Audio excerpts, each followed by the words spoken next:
Hello students, 2024లో ఫిబ్రవరి మంత్లో నిర్వహించినటువంటి Andhra Pradesh TET examination పేపర్లో ఎస్జిటి నుండి అడిగినటువంటి సెట్ 1 పేపర్లో ఉన్న మ్యాథమెటిక్స్ క్వశ్చన్స్ని మనం ఈ వీడియోలో ఆన్సర్ చేయబోతున్నాం.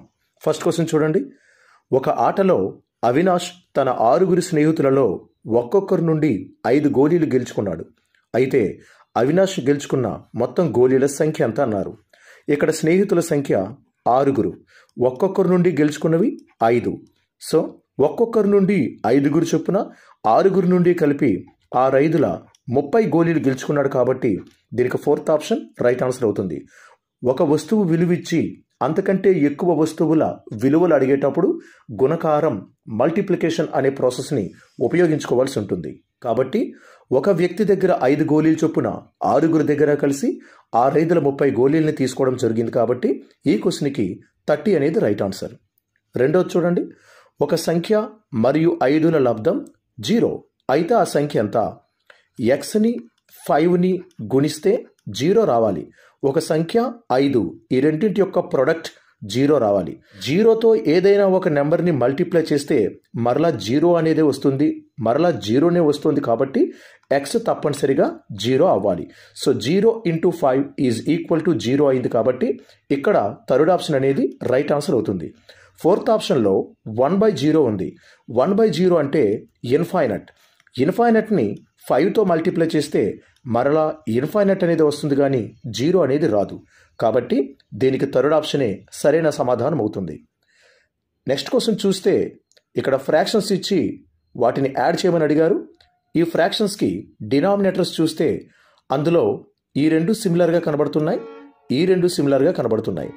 సో ఇక్కడ డినామినేటర్ 21 ఉంది, ఇక్కడ 7 ఉంది. కాబట్టి ఈ 7 21 అవ్వడం కోసం ఈ న్యూమరేటర్ డినామినేటర్ రెండింటిని మనం 3తో మల్టిప్లై చేస్తే 3 3s are 9, 3 7s are 21 అవుతుంది. ఇంకా పక్కన మనం -8/21 వేస్తే సిమిలర్గా ఉన్న 2 ఫ్రాక్షన్స్ ఒక దగ్గర ఉంటాయి. ఇక ఈ రెండింటిని చూస్తే ఇక్కడ 5/22 ఉంది, కానీ ఇక్కడ డినామినేటర్ 11 ఉంది. ఆ 11 22 అవ్వాలంటే న్యూమరేటర్ని డినామినేటర్ని 2తో మల్టిప్లై చేయాల్సి ఉంటుంది. 2 - 6 are -12 by 2 11s are 22. Denominators ఈక్వల్గా ఉంటే న్యూమరేటర్స్ని యాడ్ చేయొచ్చు, సబ్ట్రాక్షన్ కూడా చేయొచ్చు.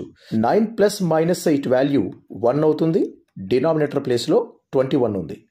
5 - 12 -7 అవుతుంది. డినామినేటర్ ప్లేస్లో 22 ఉంది. 21 22 ప్రక్క ప్రక్కనే ఉన్న నెంబర్లు కాబట్టి క్రాస్ మల్టిప్లికేషన్ చేసి దీన్ని సింప్లిఫై చేయాల్సి ఉంటుంది. 22 1s are 22 -7 21s are 147 by 21ను 22ను multiply చేస్తే 462 వస్తుంది. 147లో 22 సబ్ట్రాక్ట్ చేస్తే 125 వస్తుంది. కానీ 22లో 147 సబ్ట్రాక్ట్ చేస్తే దాని వాల్యూ -125/462 అవుతుంది. కాబట్టి ఈ క్వశ్చన్కి సెకండ్ ఆప్షన్ రైట్ ఆన్సర్ అవుతుంది. Next question. ఒక వ్యాసరచన పోటీలో గెలిచిన వారికి గెలవని వారికి 25 రూపాయలు ఇవ్వాలని నిర్వాహకులు భావించారు. బహుమతులకే పంచవలసిన మొత్తం వాల్యూ 3000 రూపాయలు. పోటీలో మొత్తం పాల్గొన్నవారు 63 మంది అయితే గెలుపొందిన వారి సంఖ్య ఎంత అని క్వశ్చన్లో ఇచ్చారు. బహుమతుల యొక్క విలువలు ఒకసారి మనం గమనిస్తే గెలిచిన వారికి 100 రూపాయలు, ఓడిపోయిన వారికి 25 రూపాయలు ఇస్తారు. అంటే వీటి నిష్పత్తి 4:1గా ఉంది. రెండు వైపులా మనం 25తో డివైడ్ చేసాం. అదే రకంగా ఇక్కడ ఉన్నటువంటి టోటల్ అమౌంట్ 3000 కూడా 25తో డివైడ్ చేస్తే 25 1s are 25, 30లో 25 పోతే 5 ఉంది, పక్కన 0 పెడితే 50, 25 2s are 50, 0. ఇప్పుడు మొత్తం బహుమతులు 63 అన్నారు. సో దీన్ని మనం ఎలిగేషన్ మోడల్లో సాల్వ్ చేద్దాం అనుకున్నప్పుడు 63 × 4 ఒక దగ్గర, 63 × 1 ఒక దగ్గర వేయాల్సి ఉంటుంది. 63ని 4తో మల్టిప్లై చేస్తే 4 3s are 12, 4 6s are 24కి 1 add చేస్తే 25, 63 1s are 63. ఇలా 63తో ఈ 2 నెంబర్స్ని విడివిడిగా మల్టిప్లై చేస్తే 252 63 వచ్చింది. ఆల్రెడీ మనం 3000ని 25తో డివైడ్ చేయగా వచ్చిన 120ని ఇక్కడ వాడాల్సి ఉంటుంది. ఎలిగేషన్ ప్రాసెస్ అంటే క్రాస్గా సబ్ట్రాక్షన్ జరగాలి. 252లో 120 సబ్ట్రాక్ట్ చేస్తే 132 ఉంటుంది. 120లో 63ని సబ్ట్రాక్ట్ చేస్తే 57 ఉంటుంది. ఫర్దర్గా ఈ 2 నెంబర్స్ కూడా 3తో డివైడ్ అవుతున్నాయి. 3 9s are 344s are. So దీని నుండి గెలిచినటువంటి వ్యక్తుల సంఖ్య 19 అయితే ఓడినటువంటి వ్యక్తుల సంఖ్య 44 అవుతుంది. సో గెలుపొందిన వారి సంఖ్య ఎంత అని అడిగారు కాబట్టి దీనికి థర్డ్ ఆప్షన్లో ఉన్నటువంటి 19 రైట్ ఆన్సర్ అవుతుంది. సో విలువల్ని మనం నిష్పత్తి రూపంలో మార్చేటప్పుడు 4:1 వచ్చింది. 25తో డివైడ్ చేసాం కాబట్టి మొత్తం విలువైనటువంటి ఈ 3000ని కూడా 25తో డివైడ్ చేయగా 120 వచ్చింది. ఇప్పుడు మనం 63తో ఈ 4ని 1ని విడివిడిగా మల్టిప్లై చేసుకుంటే ఇలా 2 రకాల విలువలు వస్తాయి. వాటి నుండి ఈ 120ని ఉపయోగించుకుంటూ ఎలిగేషన్ మోడల్లో సాల్వ్ చేసి సింప్లిఫై చేస్తే ఇక్కడ 100 వేసాం కాబట్టి గెలిచే వారి సంఖ్య, ఇక్కడ 25 వేసాం కాబట్టి ఓడిన వారి సంఖ్య లభిస్తుంది. నెక్స్ట్ క్వశ్చన్ చూడండి. 5³ మైనస్ 3³ వాల్యూ అడిగారు. డైరెక్ట్గా వాల్యూస్ వేసి మనం చేయొచ్చు. 5³ అంటే 5ని 3 టైమ్స్ వేసి మల్టిప్లై చేయాల్సి ఉంటుంది. అలాగే 3³ అంటే 3ని 3 టైమ్స్ వేసి మల్టిప్లై చేయాల్సి ఉంటుంది. 5 × 5 25, 24 5s are 125, 3 3s are 9, 9 3s are 27. 125లో 27 subtract చేస్తే 98 ఉంది కాబట్టి సెకండ్ ఆప్షన్ దీనికి రైట్ ఆన్సర్ అవుతుంది. నెక్స్ట్ క్వశ్చన్ చూద్దాం. 24 గర్ల్స్ ఉన్నారు, 16 బాయ్స్ ఉన్నారు. వీరందరూ ఒక పిక్నిక్ వెళ్ళారు. అయితే బాలికల బాలుర నిష్పత్తి రేషియో అడిగారు. So girls 24, boys 16. ఈ 2 నెంబర్స్ కూడా 8తో డివైడ్ అవుతున్నాయి. 8 3s are 8 2s are. So girls and boys యొక్క రేషియో 3:2గా ఉంది కాబట్టి సెకండ్ ఆప్షన్ రైట్ ఆన్సర్ అవుతుంది. ముందుగా మనం బాలికలు గర్ల్స్ని, ఆ తర్వాతే బాయ్స్ బాలుర్ని వేసి మనం రేషియోని ఫైండ్ అవుట్ చేయాల్సి ఉంటుంది. తర్వాత క్వశ్చన్ చూడండి. 5/4ని పర్సంటేజ్గా మార్చమంటున్నారు. ఒక ఫ్రాక్షన్ భిన్నాన్ని పర్సంటేజ్గా మార్చాలంటే దాన్ని 100తో మల్టిప్లై చేయాల్సి ఉంటుంది. ఇప్పుడు ఈ 4తో పైన ఉన్నటువంటి 100 డివైడ్ అవుతుంది. 2 వాల్యూస్ పక్కపక్కనే ఉంటే గుణించాలి తప్ప దాన్ని భాగించకూడదు. పైన కింద ఉన్న విలువలు మాత్రమే భాగించాల్సి ఉంటుంది. సో 4తో క్యాన్సిల్ చేస్తే 425s are 100. ఫైనల్గా 525s are 125 వచ్చింది కాబట్టి 125% ఈ క్వశ్చన్కి రైట్ ఆన్సర్ అవుతుంది. నెక్స్ట్ క్వశ్చన్ చూడండి. ఒక దుకాణంలో ఒక జత స్కేటింగ్ బూట్ల ఖరీదు 450 రూపాయలు. 1 పెయిర్ స్కేట్స్ యొక్క కాస్ట్ 450 అయితే దాని మీద 5% సేల్స్ ట్యాక్స్ ఉన్నప్పుడు ఎంత బిల్లు చెల్లించాలి? సో 450 రూపీస్ మీద సేల్స్ ట్యాక్స్ ఎంత? 5%. 5% అంటే 5/100. 0కి 0 cancel. 5 1s are 5 2s are cancel. ఫైనల్గా 45లో ఆఫ్ 22.5 అవుతుంది, అంటే 22.5 రూపాయలు అవుతుంది. ఇది ట్యాక్స్. సో 450 రూపీస్కి అదనంగా ఈ 22 రూపీస్ 50 పైసని యాడ్ చేస్తే 472 రూపీస్ 50 పైస్ అనేది సరైన సమాధానం అవుతుంది కాబట్టి సెకండ్ ఆప్షన్ ఈ క్వశ్చన్కి రైట్ ఆన్సర్ అవుతుంది. నెక్స్ట్ క్వశ్చన్ చూడండి. 1200 రూపాయలని అసలుగా తీసుకొని సంవత్సరానికి 12% చొప్పున వడ్డీ కట్టినట్లయితే 3 సంవత్సరాల తర్వాత ఎంత వడ్డీ చెల్లించాలి?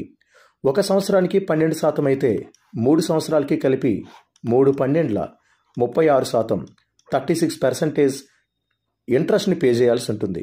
సో ఈ 1200 రూపీస్ మీద 36% వాల్యూని ఫైండ్ అవుట్ చేసినట్లయితే 0000 cancel. 12 6s are 72, 12 3s are 36కి ఈ 7 యాడ్ చేస్తే 43 వస్తుంది. అంటే చెల్లించవలసినటువంటి ఇంట్రెస్ట్ వడ్డీ 432 అవుతుంది. దానికి అప్పుగా తీసుకున్న ప్రిన్సిపల్ అమౌంట్ అసలుని 1200 రూపాయలు కూడా యాడ్ చేసినట్లయితే 1632 రూపీస్ వచ్చింది కాబట్టి ఈ క్వశ్చన్కి సెకండ్ ఆప్షన్ రైట్ ఆన్సర్ అవుతుంది. తరువాత క్వశ్చన్లో ఒక ఇంప్రాపర్ ఫ్రాక్షన్ అపక్రమ భిన్నం ఇచ్చి దాన్ని మిశ్రమ భిన్నంగా మార్చమంటున్నారు. ఈ ఫ్రాక్షన్లో న్యూమరేటర్ లవాన్ని, డినామినేటర్ హారంతో డివైడ్ చేస్తే దాని యొక్క మిక్స్డ్ ఫ్రాక్షన్ ఫామ్ మిశ్రమ భిన్న రూపం లభిస్తుంది. 4 4s are 16, 17లో 16 పోతే 1. ఈ డైరెక్షన్లో వేస్తే ముందుగా ఇక్కడ వచ్చినటువంటి కోషియంట్ 4ను వేయాలి, రిమైండర్ 1ను వేయాలి, డివైజర్ 4ను వేయాలి. సో 4 అండ్ 1/4 అనేది 17/4 యొక్క మిక్స్డ్ ఫ్రాక్షన్ ఫామ్ అవుతుంది కాబట్టి సెకండ్ ఆప్షన్ దీనికి రైట్ ఆన్సర్ అవుతుంది. ఈ క్వశ్చన్ని ఆప్షన్ల ద్వారా కూడా ఈజీగా గెస్ చేయొచ్చు. 17లో ఈ 4 అనేది 4 టైమ్స్ పడుతుంది కాబట్టి ఇచ్చిన ఆప్షన్లో 4తో స్టార్ట్ అయ్యేది ఎక్కడైతే ఉందో అదే సరైన సమాధానం అవుతుంది. నెక్స్ట్ క్వశ్చన్ చూడండి. ఒక బ్యాట్స్మన్ 6 ఇన్నింగ్స్లలో చేసిన పరుగులు ఇవ్వబడ్డాయి. అతను చేసిన సగటు పరుగులు మీన్ రన్స్ అడిగారు. సగటుకి సూత్రం ఏంటండి? మీన్కి formula sum of observations by number of observations. ఇక్కడ ఉన్న అన్ని రన్స్ని యాడ్ చేసి చూద్దాం. 5 + 8 13, 13 + 7 20, 25, 31, 36. ఇంకా 3 బ్యాలెన్స్ ఉంది. 3కి 5 యాడ్ చేస్తే 8, 8 + 1 9, 9 + 2 11, 11 + 2 13, 13 + 7 20, 20 + 4 24.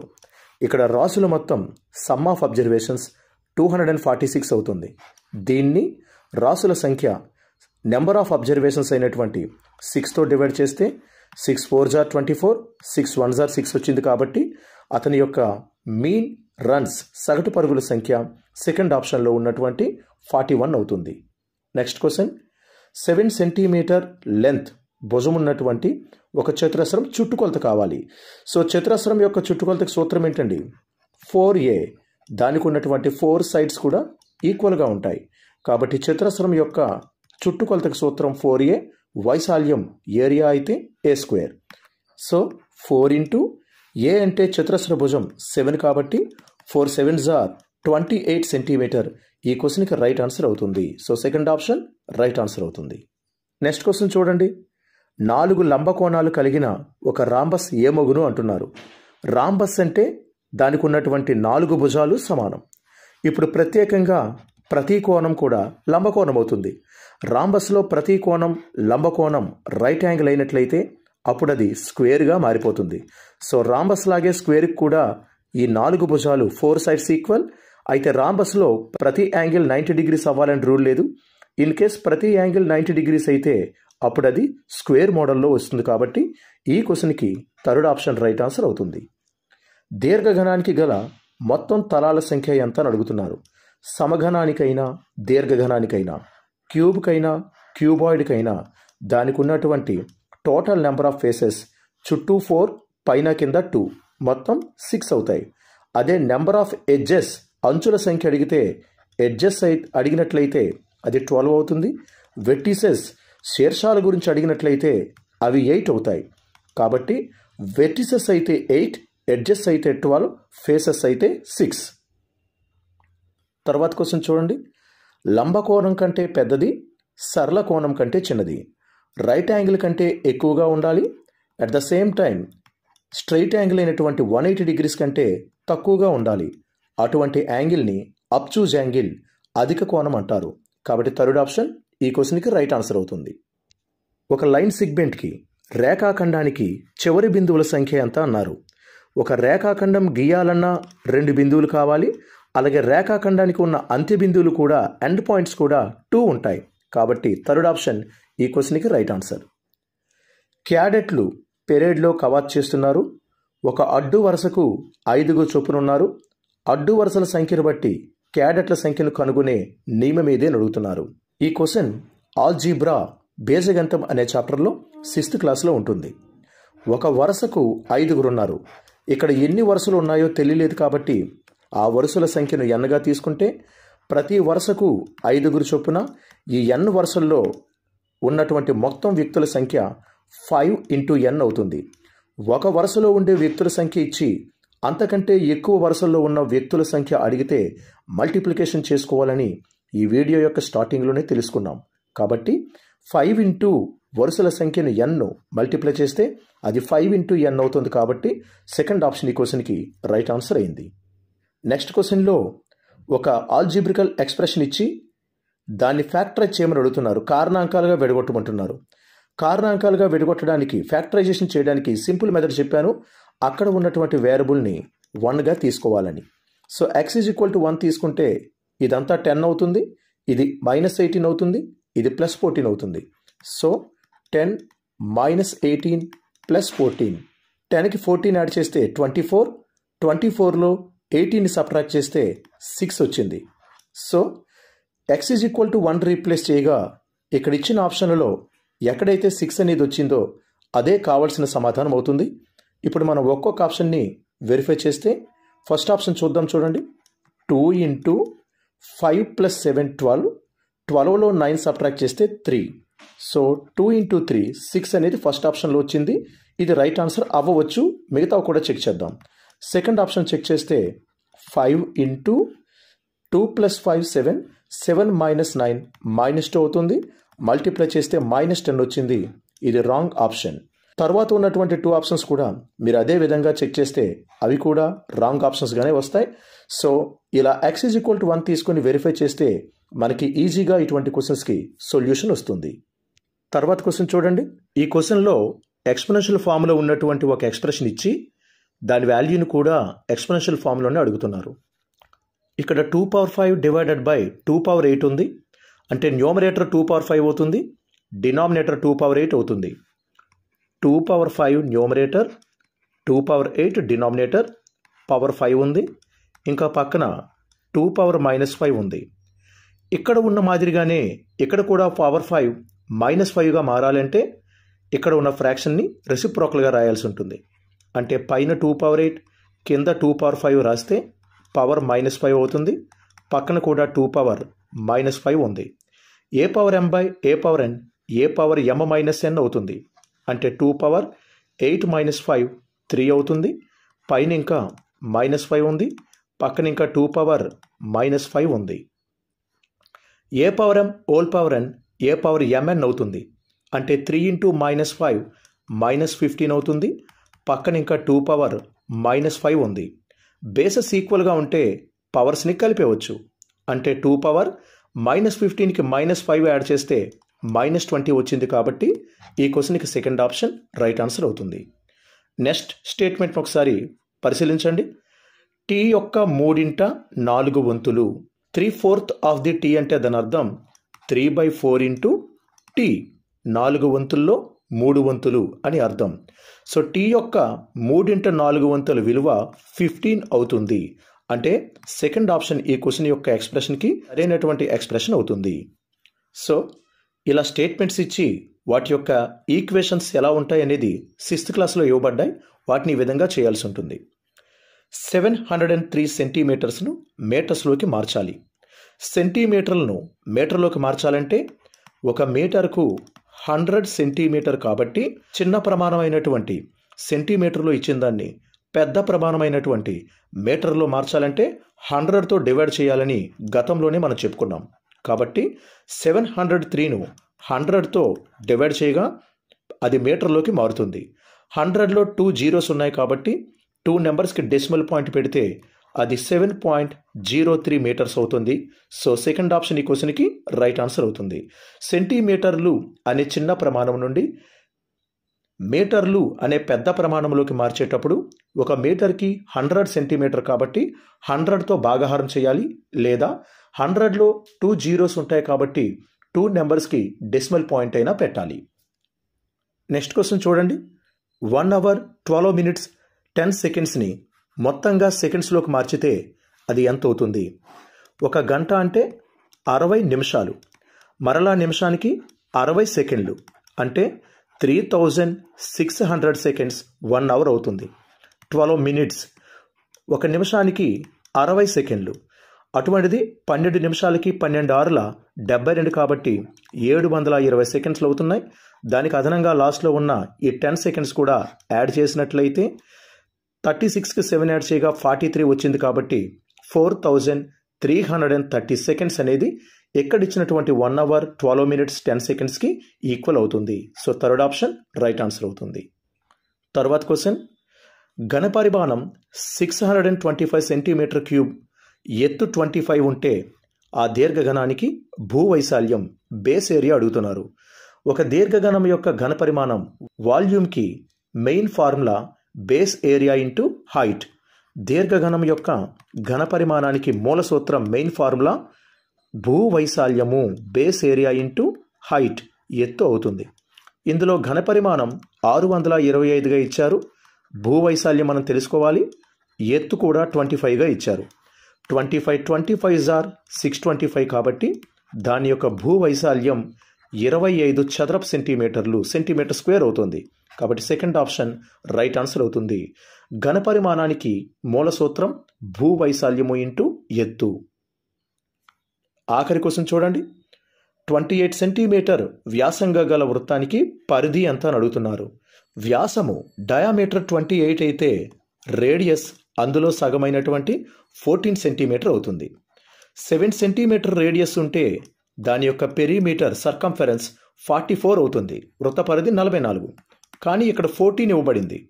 7 2s are 14 కాబట్టి in the same way 44 2s are 88 centimetre అనేది ఆ వృత్తానికి ఉన్నటువంటి పరిధి అవుతుంది. కాబట్టి ఫోర్త్ ఆప్షన్ రైట్ ఆన్సర్ అవుతుంది. ఇంకో విధంగా కూడా ఈజీగా సాల్వ్ చేయొచ్చు. వృత్తానికి సంబంధించిన పరిధైన లేదా వైశాల్యమైన 11 యొక్క గుణిజం అవుతుంది. కాబట్టి ఆప్షన్లలో 11తో డివైడ్ అయ్యేది ఏదైతే ఉందో అదే సరైన సమాధానం అవుతుంది. ఇక్కడ ఫోర్త్ ఆప్షన్లో ఉన్న 88 మాత్రమే 11తో డివైడ్ అయ్యే నెంబర్ కాబట్టి అది వృత్తం యొక్క పరిధి అవుతుంది. సో ఫోర్త్ ఆప్షన్ ఈ క్వశ్చన్కి రైట్ ఆన్సర్ అవుతుంది.